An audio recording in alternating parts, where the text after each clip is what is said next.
Jacopo y sus ayudantes se movían en el área de lo quebradizo e inseguro como si estuvieran en un suelo familiar, tan suyo como pueden serlo para los pájaros las frondas imbriantes, y pasaban de uno a otro tablón contorneando las delicadas vigas como si volaran, como si fueran veloces bailarines, pero yo, aferrado a un puntal, saliéndoseme los ojos de las órbitas, requerí su ayuda para regresar ridículamente, arrepentido de mi intromisión en una atmósfera liviana que no me correspondía, con anquilosada pesadez, como si tuviese puesta la armadura de Hesdin en la garantía del pavimento.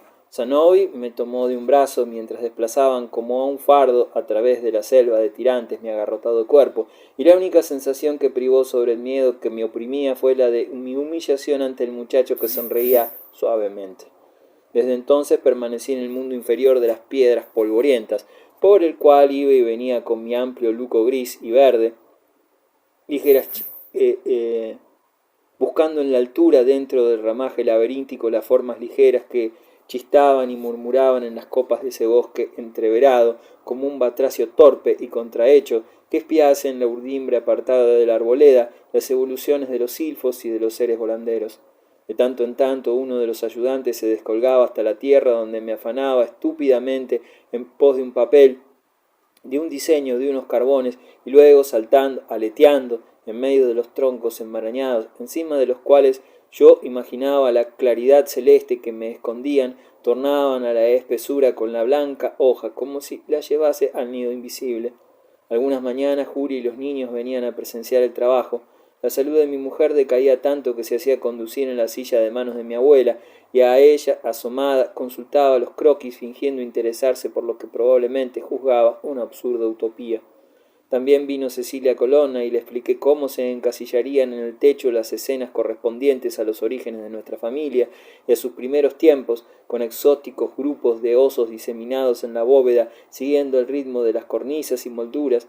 Las composiciones más vastas se extenderían abajo, frente a las ventanas, y entre ellas y al fondo estaría el gran fresco que me representaría rodeado de los míos, con la orla de los episodios relativos a los Orsini de Bomarzo, y encima el horóscopo de Benedetto.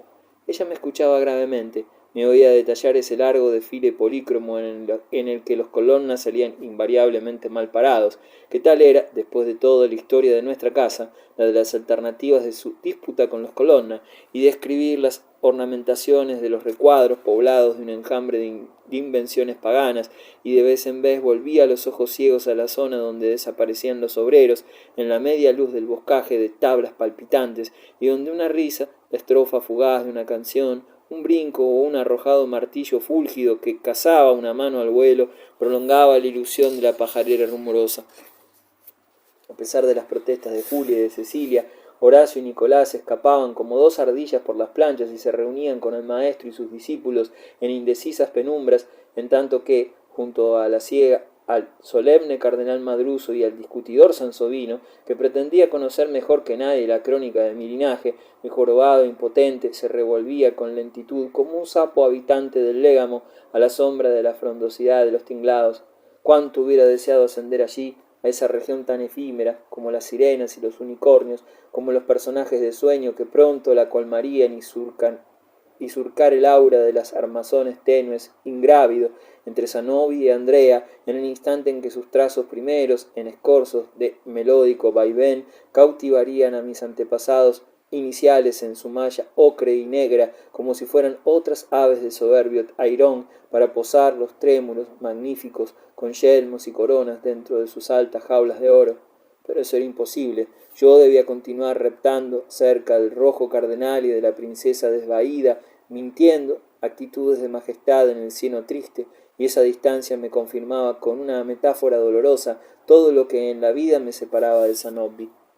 La enfermedad que minaba a Julia hizo crisis y antes de que fuera posible ensayar una intervención, por lo demás inútil, cerráronse para siempre sus bellos ojos violetas. Su muerte me causó un pesar fuera de lo común, como todo lo mío, y que dentro de su singularidad era sincero. Habíamos vivido juntos durante muchos años, aparte del dudoso Horacio me había dado 7 hijos, y cuando pecó fui yo quien le armé la trampa, de tal manera que, sin mi intervención de mente organizadora y allanadora de la tentación, es probable que no hubiera tenido nada de qué acusarse.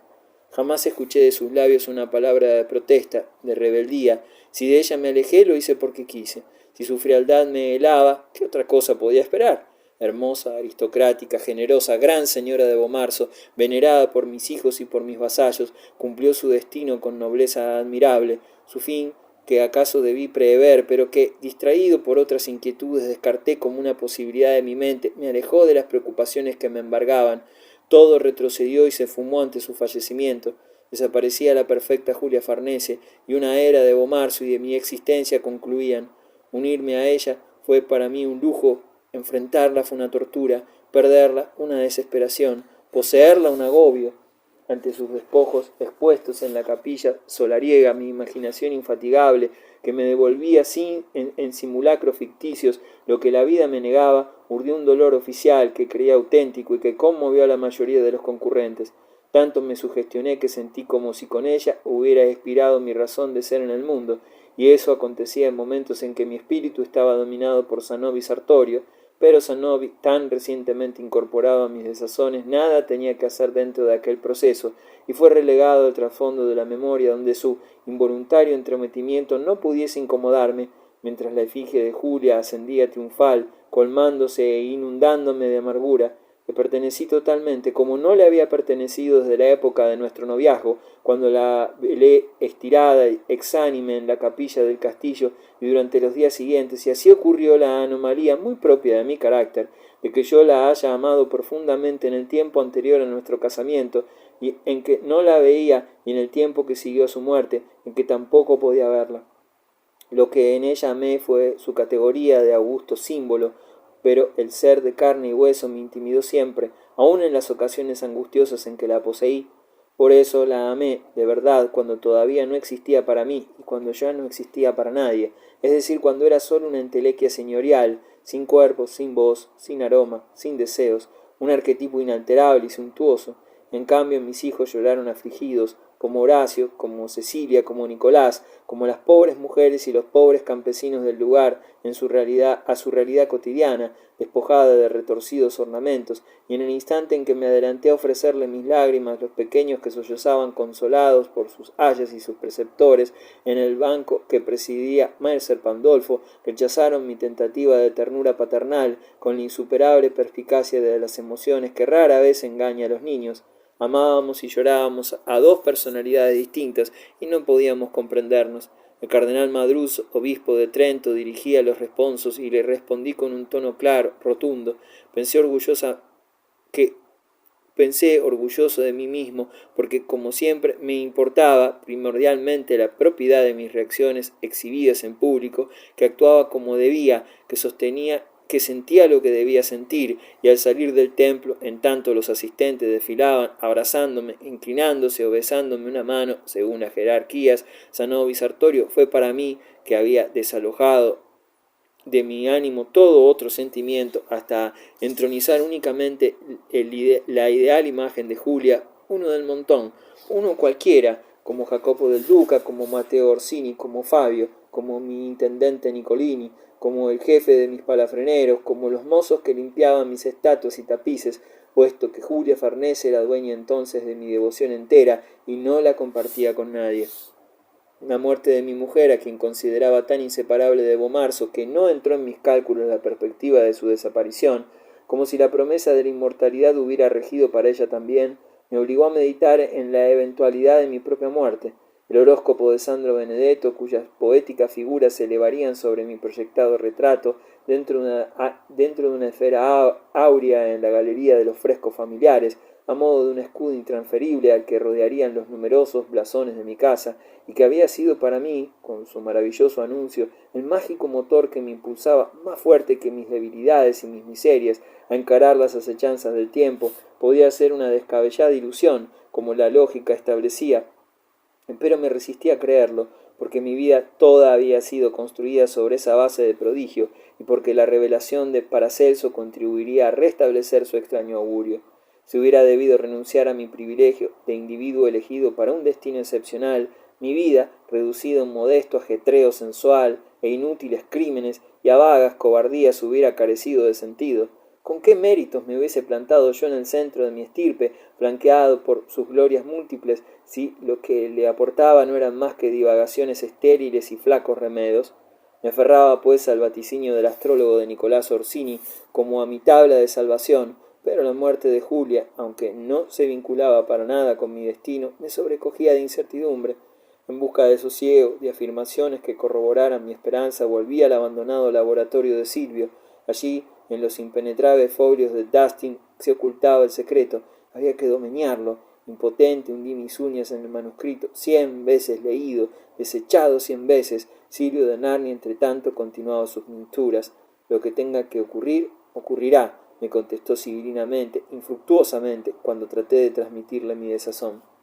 Regresé a la galería donde los ayudantes de Jacopo del Duca majaban en los morteros las tierras multicolores y revolvían la argamasa de cal y arena que estirarían sobre el muro. Ya comenzaban a adivinarse unas siluetas rojas y azules en la travesón de los andamios. De repente advertí la vanidad de todo eso, su loca desproporción, su embuste, su ridiculez. Dejen el trabajo, grité desde el suelo, y arriba los artistas, sorprendidos, suspendieron el trajín. Bajen, ordené de nuevo. Es necesario que hablemos. Lentamente, pesarosos, frotándose las manos y los rostros manchados, se descolgaron como marineros que descendían de la arboladura. No entendían qué me pasaba, no entendían por qué, ya terminada de planear la obra y empezada su ejecución, el señor los interrumpía en plena tarea. Saltaron uno tras otro a las losas del piso, Jacopo del Duca, Zanobi, Andrea, los dos albañiles que los secundaban. Esto quedará así por ahora, dije brevemente. Jacopo requirió explicaciones. ¿Qué acontecía? El duque no estaba satisfecho de la forma en que se efectuaba la labor. No, era otra cosa. El duque debía reflexionar unos días. El duque tenía una idea, la raíz de una idea extraordinaria. El duque podía ser versátil. Lo era. ¿Acaso su originalidad no se comentaba en las cortes en Roma, en Mantua, en Nápoles? Que el maestro y sus ayudantes se tomaron una semana de vacaciones. Quizás Jacopo del Duca la aprovechase para ir a Caprarola, donde lo reclamaba el cardenal Alejandro, y que distaba de Bomarzo escasas leguas, por el camino de Viterbo. Fue superflua la discusión, la suprimí con un brusco ademán. El escultor arquitecto partió esta tarde misma. Era cierto que en Caprarola exigían su presencia. Sus dos discípulos permanecieron en Bomarzo. Una idea, todavía rudimentaria, despertaba en mi mente e iniciaba su confuso aleteo. Hacía muchos años que revoloteaba dentro de mí, buscando la ocasión de salir a la luz. Desde muchacho, desde que me obsesionaban misteriosos sueños, pugnaban por escapar. Un día, exactamente aquel en que Nencia se había apoderado de mi indefensa virgindad en la capilla de Venoso Gozzoli, cuando quedé tendido sobre los mármoles el pórfido y el serpentino que enlazaban sus geométricos mosaicos, vacío, desnudo, soñé que estaba en un parque rocoso, poblado de inmensas esculturas, y que en medio de esos monstruos imponentes que me protegían experimentaba un milagroso alivio. Antes, mi primera noche florentina, había tenido otro sueño. Me hallaba debajo de las piernas del David de Miguel Ángel, más alto que los cipreses que nos rodeaban en el negro jardín, como al abrigo de la bóveda de un arco de triunfo. Hipólito de Medici, Adriana y Abul surgieron de la espesura, y mientras el joven príncipe nos contemplaba, Adriana y Abul me besaban en los labios alternativamente.